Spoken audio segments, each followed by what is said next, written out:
So, now let us see if we can understand how to follow solvent dynamics using ultrafast spectroscopy. And as we are going to discuss by the end of this module, this sometimes solvation can be ultra slow as well, and fast or slow study of solvation dynamics can give us some useful and interesting information. So, the way one studies solvation dynamics is you start from what we had discussed earlier.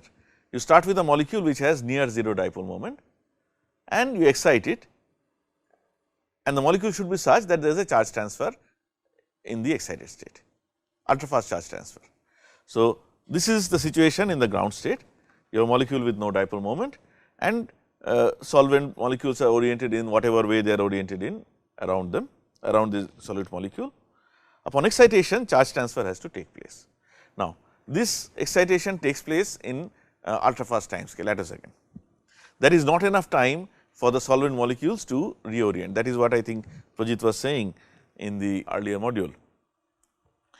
Then, given enough time, the solvent dipoles would reorient around the two poles of the newly created solute dipole, and you would get a happy situation like this.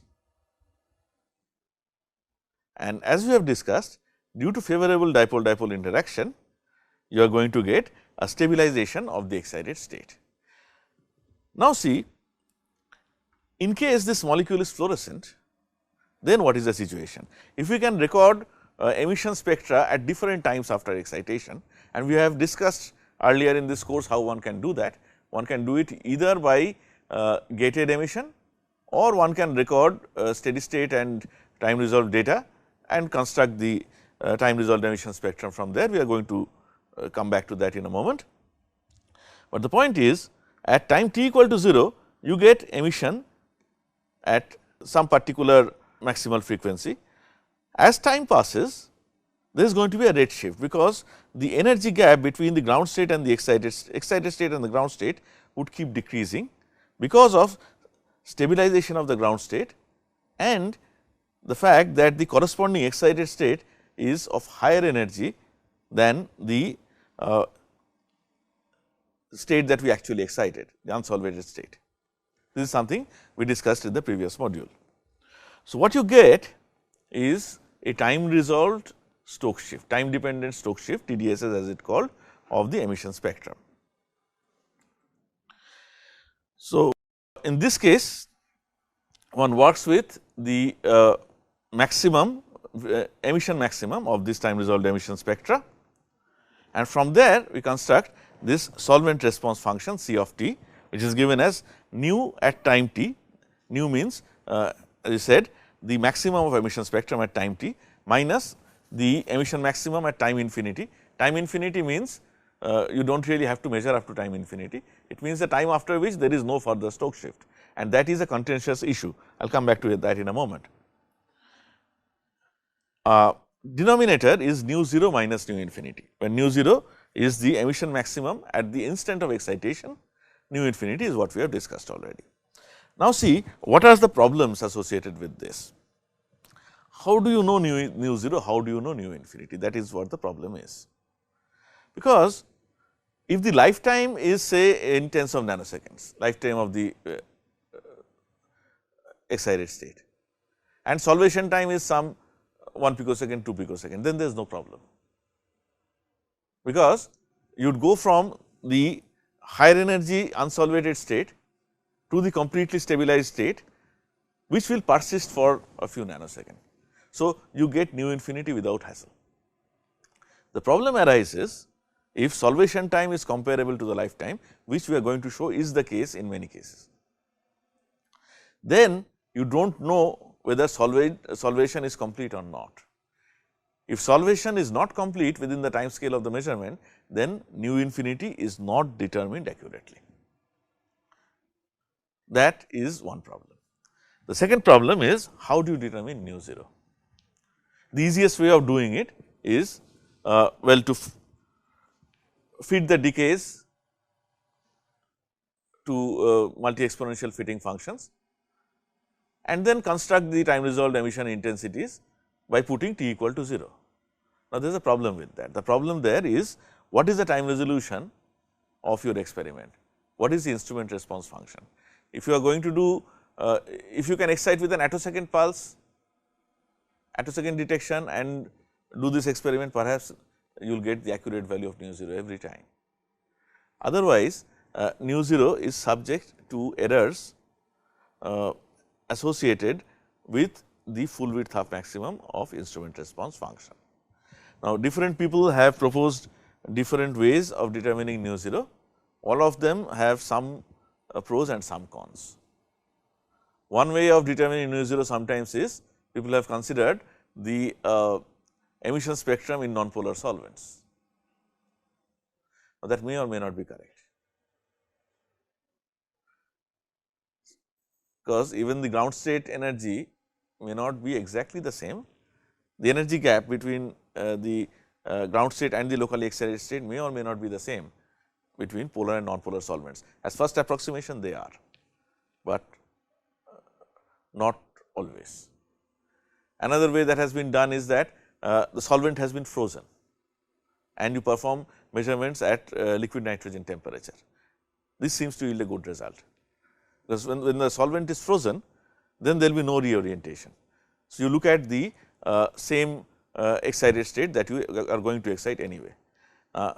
The only hesitation about that is that the polarity of the medium, as we have seen for DMABN, can be temperature dependent. So, no method is 100% foolproof. You have to work within whatever limitation it might have. Okay. Now, let us come back to this fraction itself. What does it denote? Nu at t minus nu at infinity divided by nu at 0 minus nu at infinity. What is the significance of this fraction? Okay, nu 0 minus nu infinity, what is that? That is the total Stokes shift. What is nu t minus nu infinity? Stokes shift that is yet to happen. So, this fraction C of t is the fraction of solvation that is yet to happen. Okay. As has been discussed very nicely in this golden paper, it has been cited I do not know how many thousand times. It is a very famous paper by Bakchi, Oxtoby and Fleming 1987. What they have discussed is that due to linear response theory, in the simplest case scenario, you expect this C of t to decay exponentially. However, most of the time you do not get a simple exponential decay, you get something like this. Okay, because there are different modes of solvation that are there. It is not a very simple phenomenon. As we are going to present very briefly about water, there are different things that happen. That is why you usually do not get, there are cases in which you get single exponential, as we are going to show, but many times you do not get a simple single exponential decay of your solvent response function. So, generally C of t is fitted as a multi-exponential function, and each of the time constants is called a solvation time. And the challenge is it possible to assign each of the solvation time to some kind of a mode of motion of the solvent molecule. Okay. So, let me show you some example of time dependent Stokes shift data from our own lab. Here, what do you expect? If solvation takes place, then you expect, we have talked about what the signature of an excited state process is. In this case, solvation is taking place of the excited state, so it is also an excited state process. So, you expect a fast decay in the blue end, which corresponds to the, in this case, unsolvated locally excited state, and you expect a rise time in the red end, because that corresponds to the solvated excited state that is being formed. So, this is a typical kind of curve that you would expect. Okay. So, what you do is you fit this kind of a time resolved fluorescence data to multi-exponential function, and you generate the intensity at some particular wave number by I nu bar SS multiplied by sum over I A I e to the power minus t by tau I divided by sum over I A I tau I. It comes from the fact that what is this I nu bar SS? That is the emission intensity at a particular wave number. Now, emission intensity at a particular wave number is essentially integral of time resolved intensity from 0 to infinity. It comes from there. It is a standard integral which turns out to be sum over I A I tau I, which is the total intensity, and you get this kind of an expression. Now, when you do this, you are going to get time resolved emission intensities for different frequencies, and when you plot them against frequency for different times, you get this kind of a picture. This is an example of time resolved emission spectra, and here we see from our lab an example of how C of t changes with time. You can see it decays, but it does not decay single exponentially. One thing you can see, we have not told you what the molecule is here, it does not really matter, but one thing you can see is that the solvation is faster, at least a long component of solvation is faster for methanol than for 1-propanol. The reason is understandable, 1-propanol is more viscous than methanol. So, similarly there can be many other reasons, many other factors that can influence solvation dynamics. Okay. So, to start with, let us talk about solvation dynamics in non-aqueous solvents. Of course, non-aqueous solvents can be classified into two parts, aprotic solvent and alcohol. In 1987, Graham Fleming's group has made significant contribution to the field of solvation dynamics, and not only Fleming, his students who later on went on to become independent researchers, they have also done significant work. So, you can think Fleming school comprising Kastner, Marancelli, all these people have contributed big time. The other players are Mark Berg, well of course, Professor Biman Bagchi, Professor Kankan Bhattacharya. These people have done a lot of work. Ahmed Zuel towards after getting Nobel Prize got interested in the field of solvation dynamics. We will not really talk about his work here, but you can read it, and there are many groups in India who have studied this. Nancy Levenger has done significant work on solvation dynamics in things like reverse micelles. So, that is something that I leave for you to read yourselves. It is a very interesting body of literature that has been created starting from say 1985, 1987 until now. A new infinity has not been reached. Even now plenty of work is going on using solvation dynamics. So, this particular work on the Kastner, Marancelli and Fleming used this kind of a probe, and let me show you the decays, fluorescence decays in DMSO. So, as you see in the blue end 570 nanometer, you have a fast decay that almost gets over within 30 picosecond. The red end of the spectrum 730 nanometer, you see a distinct rise, and here you see a long lived excited state, that is the solvated state that is being formed. Okay. So, this is the signature of solvation that we were talking about. From there they constructed the time resolved emission spectrum, and here in this early work they did not really bother working out C of t, they simply plotted nu at time t against t. As you understand, you can rearrange that equation, right, and you can still get solvation time, and these are the solvation parameters that they obtained. So, as you see, for acetonitrile linear response theory holds very nicely. There is a single exponential decay associated with a 0.4 400 femtosecond decay, sorry, that is for acetonitrile.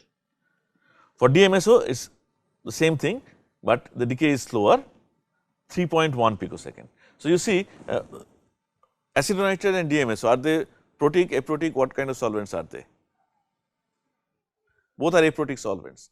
Still there is an almost order of magnitude difference in solvation time. That depends on the polarity of the solvent by and large. So, here you see a signature of polarity. Then when you go to nitrobenzene, things get a little more complicated because you get a double exponential nature of decay. First one is 3.4, 2.3 is I think calculated theoretically, and second one is 6.3 picosecond. So, if you look at nu bar infinity, and you better look at nu 0 minus nu infinity, here also you see a lot of difference. I think this is in thousands of centimeter inverse or something.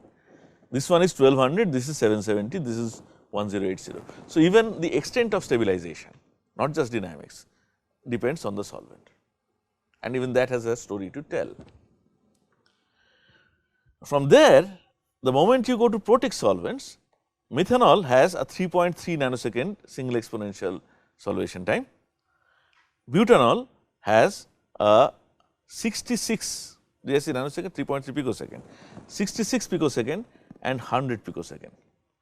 So, of course, for butanol, which is a more viscous solvent, you get slower solvation times, and due to viscosity different kinds of modes get decoupled, and that is why you see not one, but two different solvation times.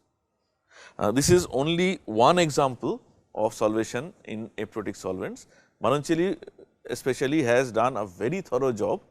I remember this JCB paper of 1994 or 95, where I think there were several probes and like 30-40 solvents. So, of that paper, I think 4 pages of that paper were just tables like this is a small table. So, exhaustive work has been done in non-aqueous solvents to understand the factors that contribute to solvation dynamics. Polarity, viscosity, hydrogen bonding, everything matters. Having done this, the next question that was asked is, what about solvation dynamics in water? Now, this is a very important and fundamental question that has been dealt with significantly after the report that I am going to show you, because after all the entire life is based on water, right. So, understanding what happens in water is an interesting question that has persisted, and water is not a simple liquid, right. Sometimes figuratively we say something is as simple as water, that is a completely wrong sentence scientifically. Perhaps we should say as simple as hot water, because in hot water some hydrogen bonds are broken. Water itself is an abnormal liquid, as we all know. It should not have been a liquid in the first place, because H2S is a gas, oxygen and sulfur, oxygen is lighter. The reason why water is liquid is hydrogen bond. So, all the life processes are dependent on this extraordinary liquid, that is water. It is important to study solvation dynamics in water in many different forms. So, the first report of this came in 1994, once again from Graham Fleming's group, and the importance of this work is highlighted in the fact that it was published in Nature. Here similar TDSS studies were performed using coumarin 343. So, this has become one of the most used fluorescence probes after this study. Okay. So, there are coumarin 120 is one, 343 is one. So, using this, Fleming and co-workers got this kind of time resolved decays. This is all femtosecond optical gating experiment. Okay. You can see fast decay in the blue end, rise in the red end, and you can note the full scale of the experiment 2 picosecond. Of course, this is a zoomed in picture. They did do the experiment for much longer time. And having done this, they obtained the C of t and saw how it evolves in time. There is a lot of data in this. We are only giving you an overview. The expectation is that you are going to read this. This paper is extremely important, should be read in detail. I am not presenting even the numbers here.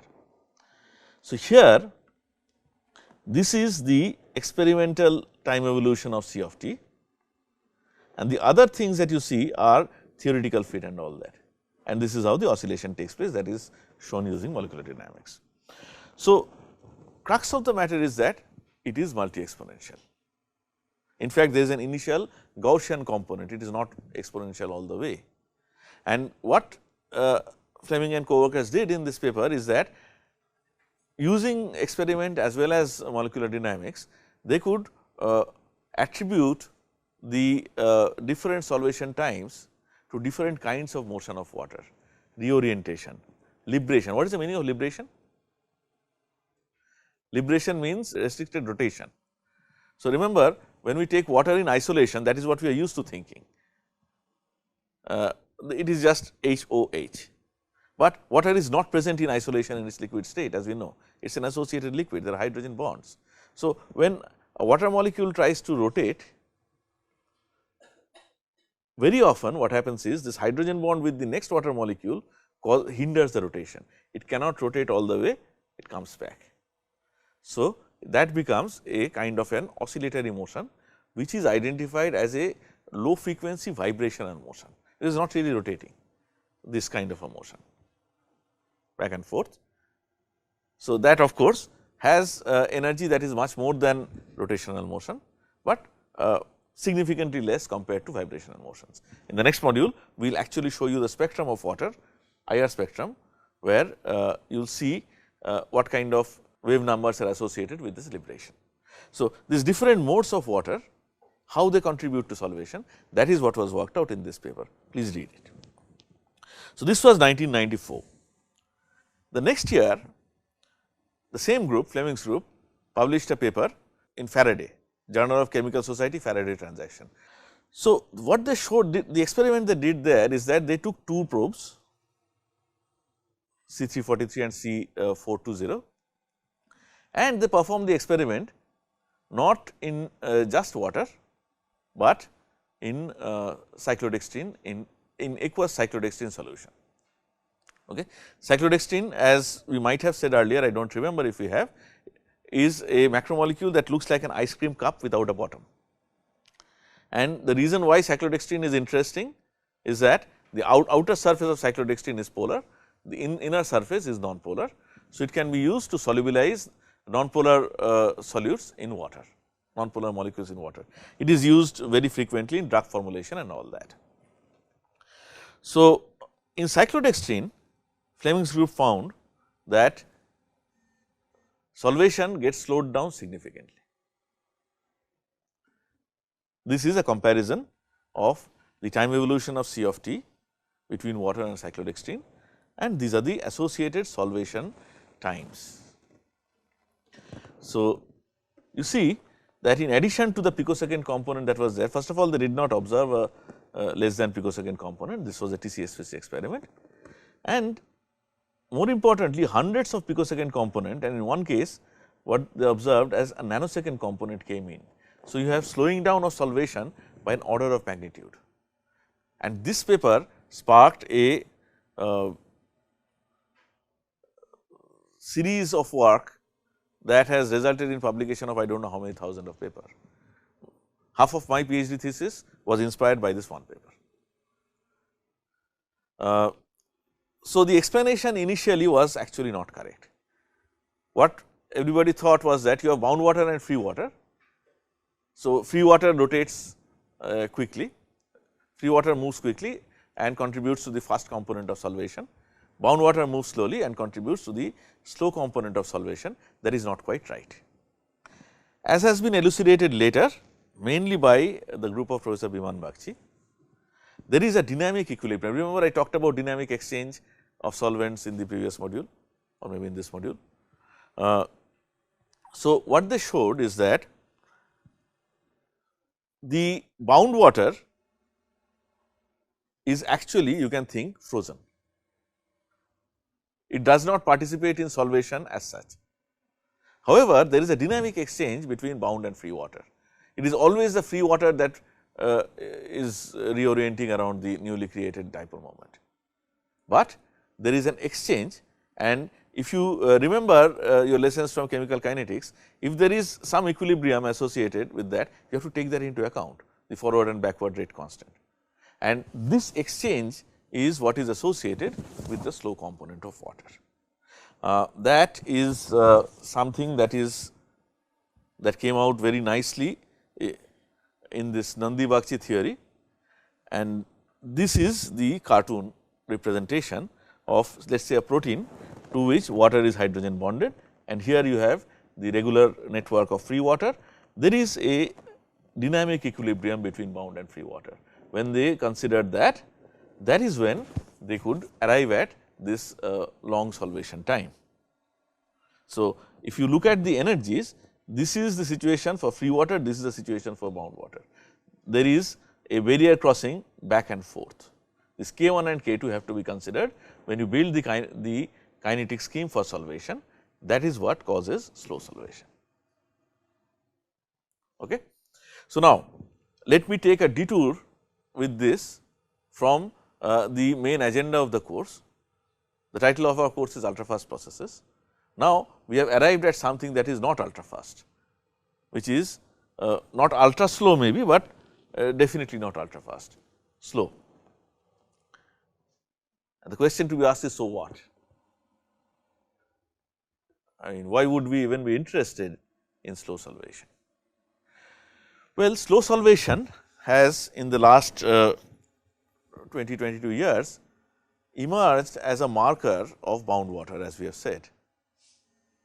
And what has been shown later on is that you can actually use it by combining with a confocal microscope capable of performing lifetime measurements, FLIM. This can give you an insight into really small volumes like never before. So, in the next 3 minutes or 4 minutes, let me present to you a brief summary of work done in one group, that of Professor Kankan Bhattacharya in ISCS, in which they used a confocal FLIM setup, fluorescence lifetime imaging microscopy setup. When I say confocal, what it essentially means is this, that this is where your sample is, right. So, the excitation light is focused onto a particular point in the sample. Focal point, as you know, cannot be less than lambda by 2 in diameter, that is the diffraction limit. And then there is a dichroic mirror that sends the, so this is the laser light, this is the fluorescence light. The dichroic mirror sends the fluorescence into this objective of the microscope, after which the detection takes place. Now, if you have worked with sufficiently small concentrations, you can look at single molecules by this technique. So, suppose you use an excitation wavelength of 400 nanometer. What is the resolution you have? 200 nanometer. Now, suppose you use this microscope to study something like a cell. What is the size of a cell?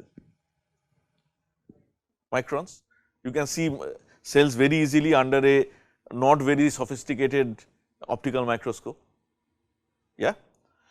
So, the thing is, since the cells are like 20,000, 30,000 times larger than the resolution that we have in confocal microscopy, you have the capability to look at not only the cell as a whole, but also at different parts of the cell. If you have a fluorescent probe that goes and binds to a mitochondrion, you can look at mitochondrion selectively. If there is something that goes and binds to some microtubules, then you can look at microtubules selectively. If there is something that will go and bind to say lysosome, you will be able to see lysosomes selectively. And this technique has been used very effectively by groups like for example, Professor Yamuna Krishnan's group, who migrated from NCBS to U Chicago a few years ago, gave a talk in our institute last year. So, one can look at different components of cell by using selectively by using confocal microscopy. Now, if your confocal microscope is capable of measuring lifetimes, you can measure lifetimes at different locations of the cell. Does not always have to be a cell of anything of that dimension. And if your system is fitted with a grating and detector, typically EMCCD, then you can measure fluorescence spectrum as well. In our setup, we currently cannot do it. So, if you have an EMCCD and a grating combination as well as a lifetime measurement accessory FLIM, then you can study solvation dynamics in different parts of the cell as well, and that is what has been done by Bhattacharya group. This is one example. What they did is they worked with CHO cell. What is CHO? Chinese hamster ovary. There are several different cell lines that people work with. This is Chinese hamster ovary. So, there you see they use two dyes. One is DCM, this is DCM, and the other is DAPI, this is DAPI. So, DCM is known to localize in cytoplasm. We will not get into the detail of why, that one can study. DAPI is known to bind to nucleus. So, what you see here is that if you look at the decays, fluorescence decays, they are definitely wavelength dependent. And then if you record the emission spectrum as well, you can get an idea of solvation times in different parts of the cell. Using DCM, you can get the solvation time in cytoplasm. Using DAPI, you can get the solvation time in nucleus. Using something else, you can get a lifetime of something else. And the good thing is, here even if there is a distribution of DCM between say two different parts of the cell, you can using confocal microscopy look at say cytoplasm once and record all your data there, then look at say Golgi body another time, record all your data in Golgi body. So, coupling this time resolved emission spectroscopy with microscope gives us this very powerful technique of looking at dynamics in different parts of a very small volume like that of a cell. And this is what a typical confocal image looks like. And here looking at this image, one can identify things like lipid droplets, this is the nucleus, this is a cytoplasm. And recording fluorescence decays at different parts of the cell like this, what Bhattacharya group was able to do is that they were able to work out the C of T's at different parts. You see, this is the decay of C of T in the nucleus, this is the one in cytoplasm, and this is what is there in lipid droplets. So, if you look at the times, in bulk water it is about 1 picosecond, in nucleus it is about 750 picosecond, cytoplasm a little slower 1100 picosecond, lipid droplets 3 times slower 3600 picosecond. Okay. And what has been proposed is that using these you can in fact later on this technique has been expanded to differentiate between say cancer cells and non-cancerous cells. So, this is a way in which one can extend this time resolved ultrafast technique to think of applications in biological systems or even in micro heterogeneous materials. Okay. I think we will stop here today, and next day we will talk about, since we are talking about water now, next day what we will do is we will talk a little more about water. We are going to revise something that I think we did a little hurriedly, the Niebuhring's work, remember Science 2003, Science 2005. We are going to talk about that in a little more detail, and we will continue with the work from the same group in which they have shown how vibration energy gets redistributed into different modes of water. So, today we talked about liberation and all, we come back to that, but from a different perspective in the next module. And then after that, have I talked about ESIPT at all in this course? Did I talk about excited state intermolecular proton transfer? Then for the sake of historical accuracy, we will do that, since we are talking about photoacids anyway. Then what we will do is we will move over. There is one debate that I would like to present if we get time, and that is okay, maybe we can do that as an extension of ESPT. Then we will move over from molecules to nanoclusters and then nanomaterial.